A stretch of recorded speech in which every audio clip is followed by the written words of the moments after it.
Welcome. Today's lesson is over integers and graphing. So let's look at our number routine. Our number routine is what we use to gauge what you know. So using today's number, 12, use it as a sum, a different, a product, and a quotient. So let's think as a sum. We could do 4 plus 8 is equal to 12. A difference. Um, 16 minus 4 is 12. A product, 3 groups of 4 is equal to 12. Notice how I used a multiplication dot instead of what you learn in elementary school, such as this. It also could be represented as this. 3 groups of 4 is equal to 12. And last but not least, as a quotient. 36, you divide it into 3 groups, 3 equal groups, and it will equal 12. So today we're going to talk about the mean junior high information. If you ever want to know the happenings at our campus, you look at the paw print. It's a weekly email sent out usually on Fridays. It tells you, lists all the events, any programs, any activities for the upcoming week. And also Canvas. Canvas will give you announcements and tell you what's upcoming in your calendar. And there's also some teachers implement Remind 101. They'll give you their code and they'll send you text messages. Next thing we're talking about is something called safety net. If you ever feel threatened in the school or you have any concerns, emotional or physical, you can fill out this form and drop it off in secure location. And the counselor or the assistant principal will talk to you and see what is happening and help find a remedy for your problem. But I really like something called a hero net. A hero net is this. It's the opposite of a safety net. In this one, for example, you see a boy walking down the hallway and he accidentally dropped all his school supplies on the floor and no one's helping him to pick it up. And all of a sudden, a person swoop in and help pick it up and say, "Are you okay?" and everything, just out of goodness of their heart. So that is a hero net. They did not expect anything. So we do like monthly drawings for during lunchtime for those who received a hero net nomination.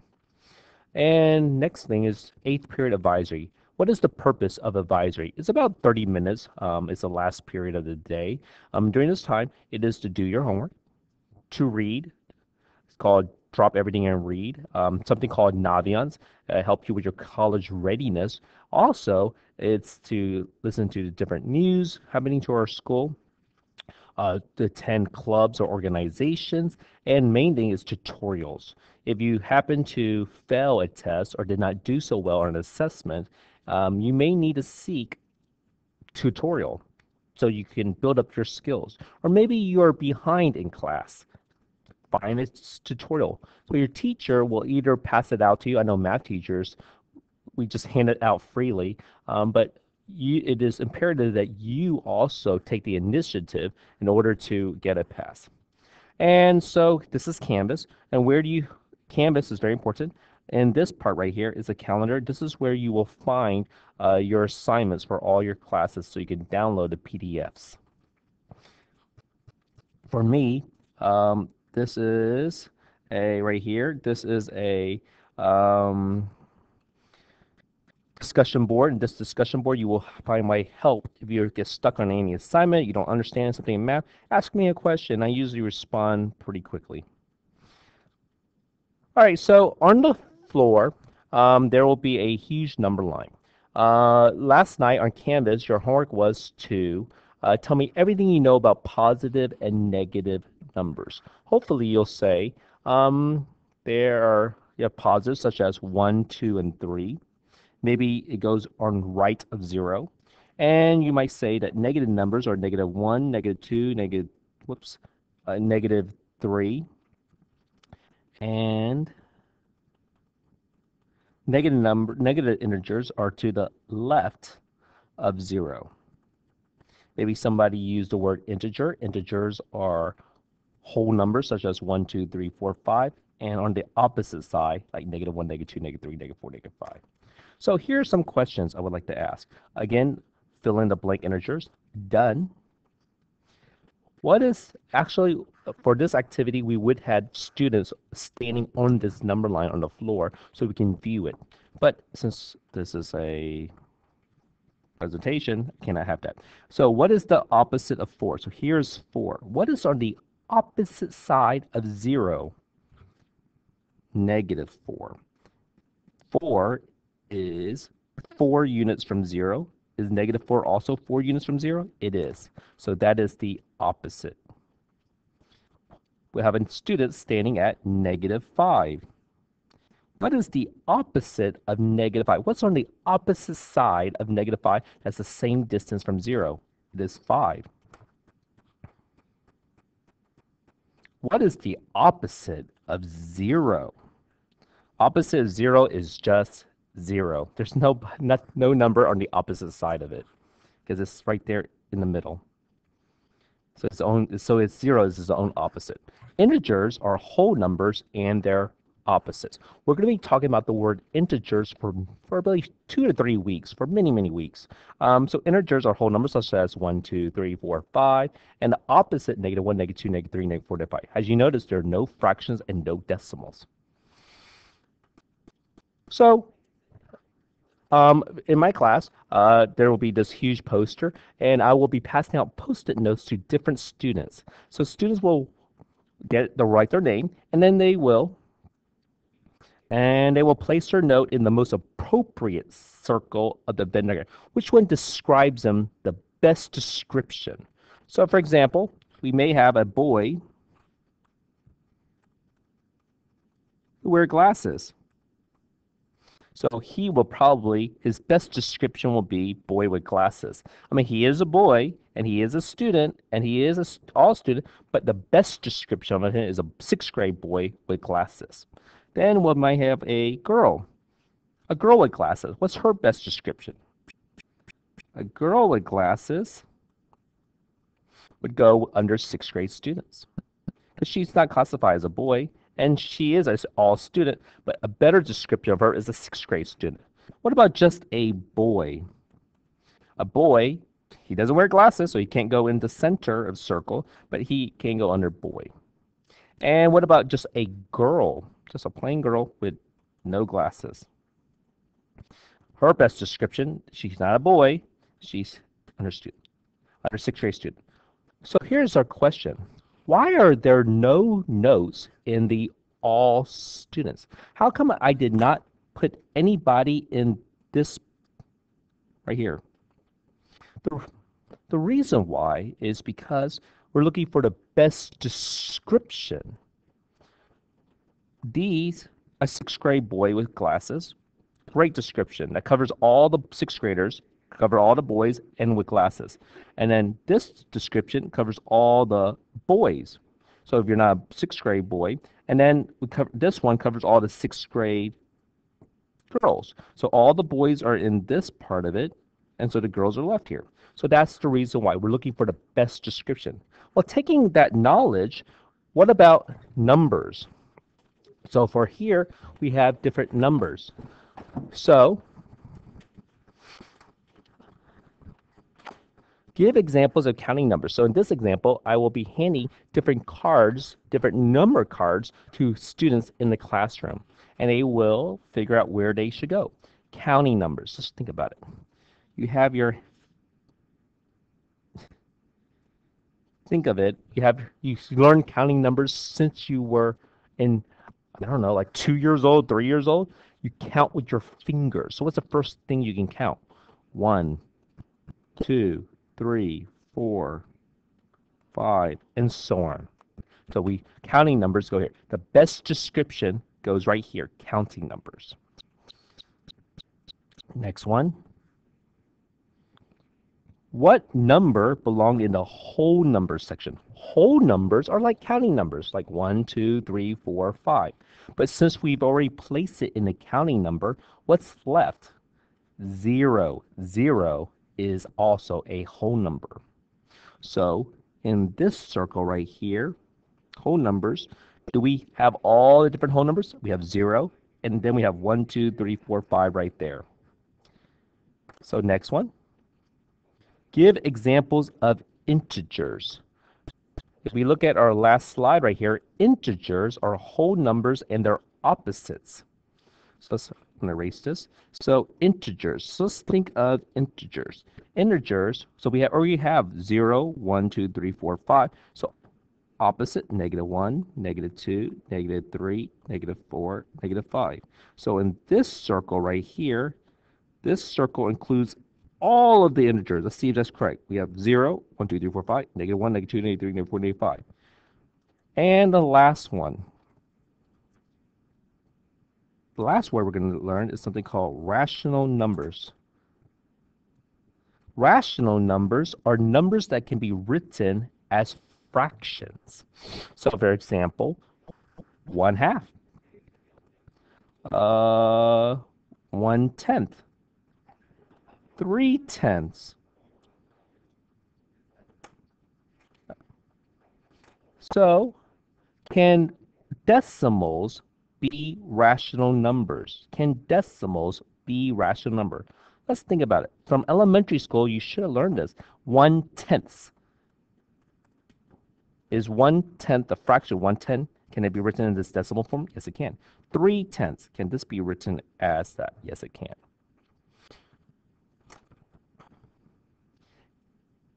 Give examples of rational numbers, and we just did that already. So a rational number includes everything in this circle. It includes, so can counting numbers such as 1, 2, 3, 4, 5 be written in fraction form? It can be. 5. In elementary school, you may have learned something called improper fraction.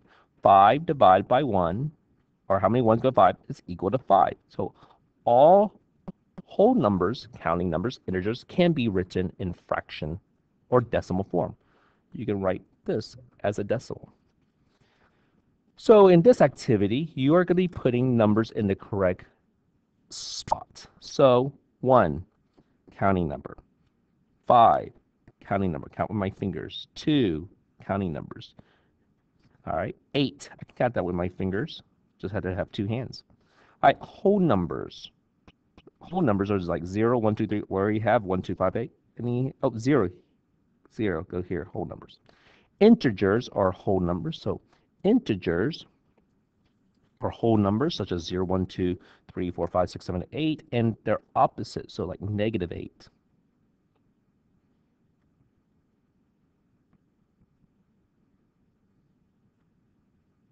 I don't know why this is.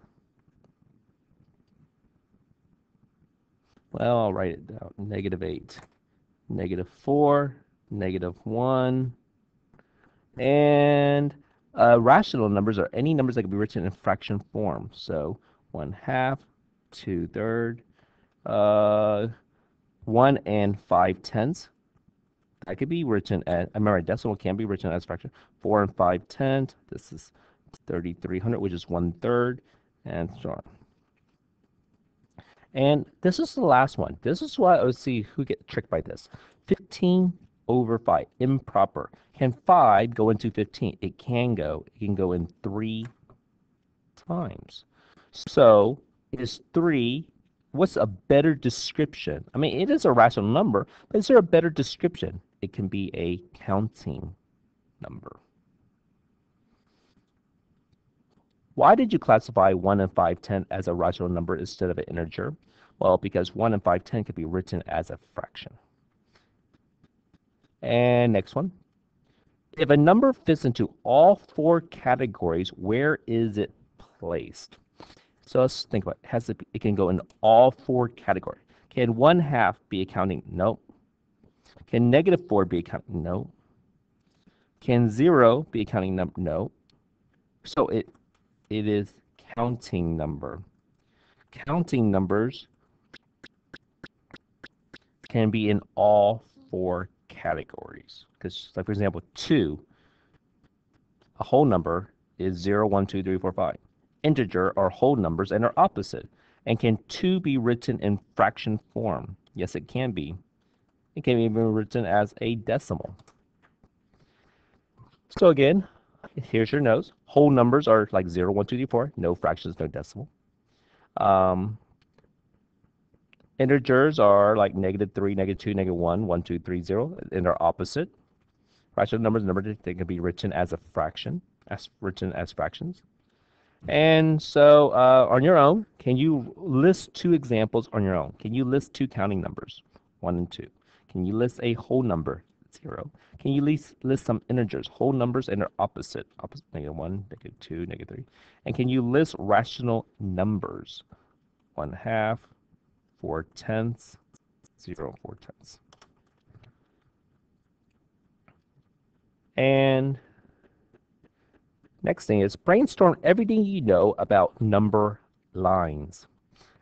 We already talked about number lines, as you zeros in the center, negative numbers are to the left of 0, and positive numbers are to the right of 0. If you have a vertical number line, positive numbers are to above 0, and negative numbers are below 0. Generate a real-world situation for a positive integer. So, for example, someone said, I gained some yards. Is that positive? Yes, it is. Someone said, I found some money. Is that positive? Yes, their checking account will go up, or their wallet will go up. Someone said, the temperature went up. I I got 3-point bonus. I increased my grade by 3 points. So what about I deposit $5? Deposit means you're putting it into your checking or savings account. So you're gaining money. That's a good thing. So it's +5. So let's graph this. So it's 0, 1, 2, 3, 4, 5, and we graph 5 with a point above 5. I'm going to put -1. Notice how in a number line, the integers are going backward. Because I always see kids who do -4, -3, -2, -1. It's going backward. Generate a real-world situation for a negative integers. When do you ever see negative integers? Let's think. You're taking away. Oh, in football, you had a loss. The quarterback got sacked, so the team had a loss of 9 yards. They got a penalty. Maybe you could say that. The temperature decreased or dropped 3 degrees. What about this one?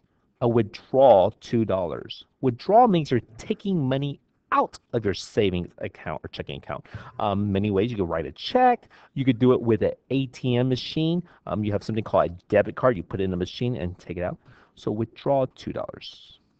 So that's -2. So -2, -2. So the way you bubble it in is you bubble it. You first write list the number -2. Can you tell me why I did not put the 2 back here? Because that would be 0.2. We're looking for -2. And then you bubble in a negative and you bubble in the 2. Here's another example. The submarine is 24 kilometers below sea level. What does that mean? Below. If you look at a number line right here, here's 0. It is below 0, below the sea. So here's the sea, ooh, and the submarine is, ooh. And so it's -24. So I write -24. I bubble in -24. So this lesson is over integers and graphing.